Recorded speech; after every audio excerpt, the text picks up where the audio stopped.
இன்றைக்கி நம்ம பீட்ரூட் குழம்பு எப்படி செய்யறதுன்றதை பார்க்க போகிறோம். ஃபஸ்ட்டு கடாயில் கொஞ்சம் எண்ணெய் ஊற்றிட்டு பெரிய சீரகம் போட்டுக்கணும். அடுத்து பச்சை மிளகாய் எடுத்து வச்ச பச்சை மிளகாய், வெங்காயம், கருவேப்பிலை போட்டு நல்லா வதக்கணும்.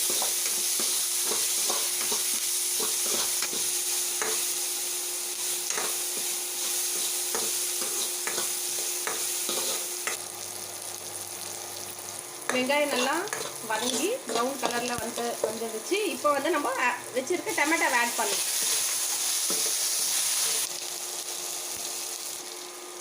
இஞ்சி பூண்டு பேஸ்ட் சேர்த்துக்கணும். சேர்த்து நல்லா வதக்கி விட்டுணும்.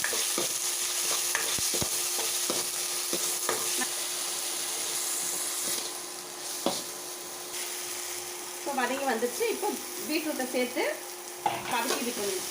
நல்லா வதக்கி விட்டுட்டு கூடவே நம்ம அரைச்சி வச்சுருந்து தேங்காவை சேர்த்துக்கணும்.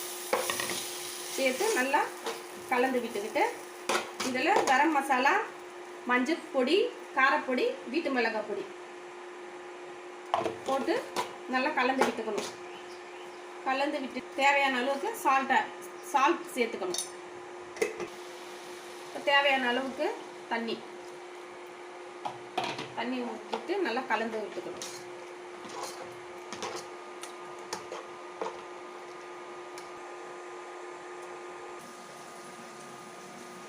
பீட்ரூட் குழம்பு ரெடி. நல்லா வெந்து குழம்பு ரெடி ஆயிடுச்சு. இந்த பீட்ரூட் குழம்பா செஞ்சு சாப்பிட்டா பசங்க நல்லா சாப்பிடுவாங்க.